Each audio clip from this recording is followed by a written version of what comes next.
Shalom. I am Rabbi Nathan Davidovich, speaking to you on behalf of the webyeshiva.org, speaking to you from Efrat, Israel. I'm going to talk about this week's Torah reading that we do in Israel, because in America and the rest of the world, Shavuos was celebrated also on this past Shabbat. The rest of the world, except for Israel, is one parsha behind us. So I'm going to speak about the Torah reading in Israel, which is Behalotcha, whereas everywhere outside of Israel, it's Parsha Naso. If I have time at the end, I might give a comment about Naso. But let me talk about one thing in Parsha Behalotcha. And what I want to talk about, one of the messages that we learn from this Parsha is to answer the question of what are we complaining about? And what happened in this Parsha? In this Parsha, we read the story of how Bnei Yisrael, the children of Israel, when they were in the Midbar, they were in the desert, and they complained about the lack of food.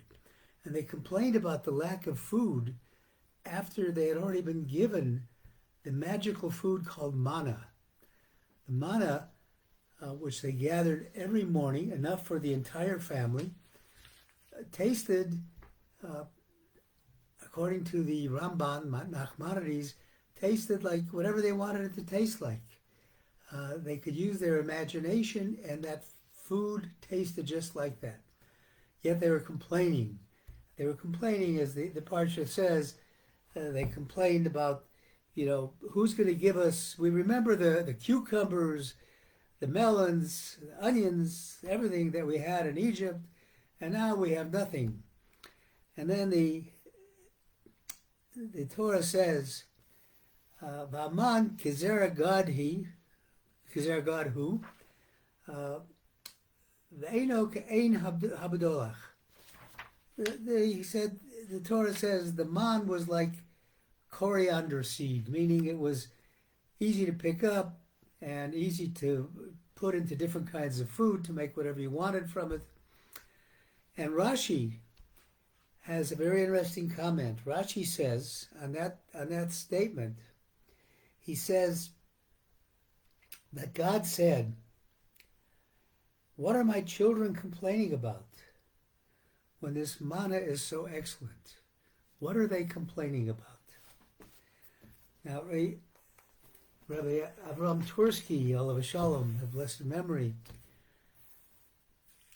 raised the same question. He said, what's going on here?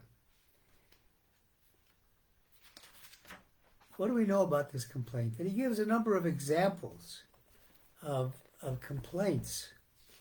And he gives the following examples to drive home the point. And he says, let's assume a father comes home from a hard day of work. He's been working hard all day, and his kids have scattered the living room full of toys. And wherever he's walking, there's toys around.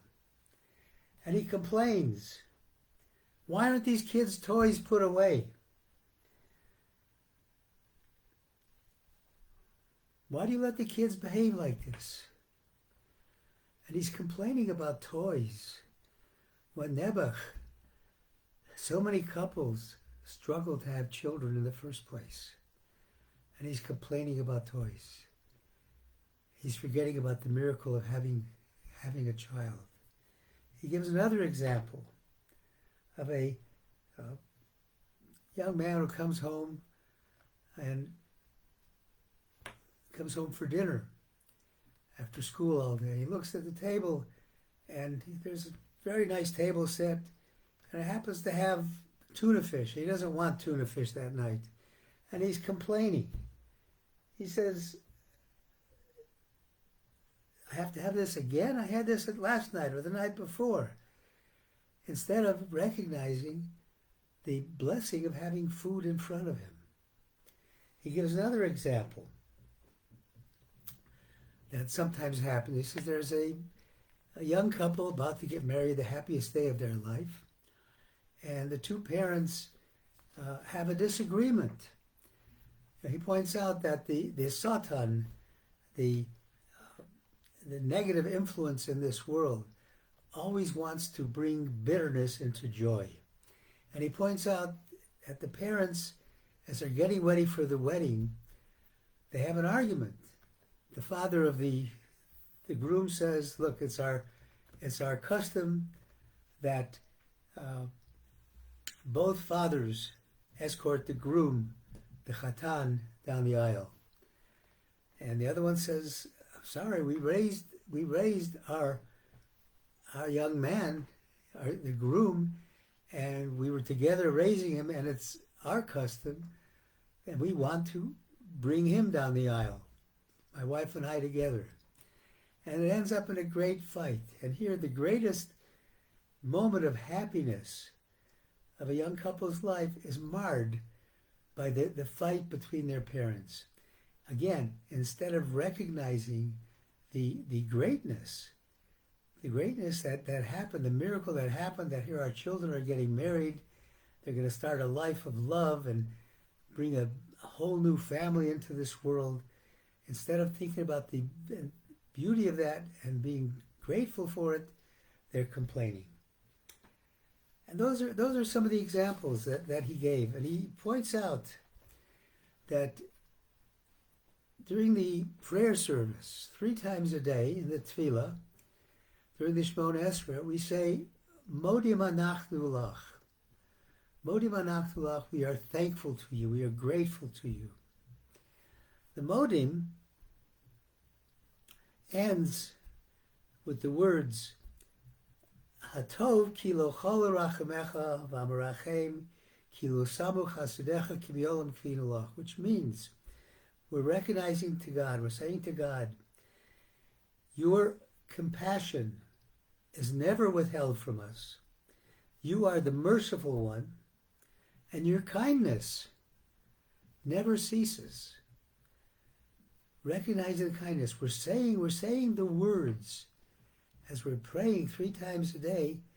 We're saying the words, but are we understanding and meaning what we're saying?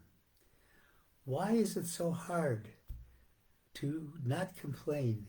Why is it so hard to be grateful? One of the most important things you can do is to thank Hashem for the beauty that he gives us, and to thank anybody that does you a favor, the slightest favor. Gratefulness. I think it was the Torah. The Torah said this interesting thing. He said, even though that the Ramban pointed out that when you ate the manna, your imagination could make it suit your palate to whatever you wanted, nonetheless, they wanted the manna to taste bad. They wanted to complain about it because they needed an excuse to complain about not getting proper food. How often are we looking for an excuse about something else?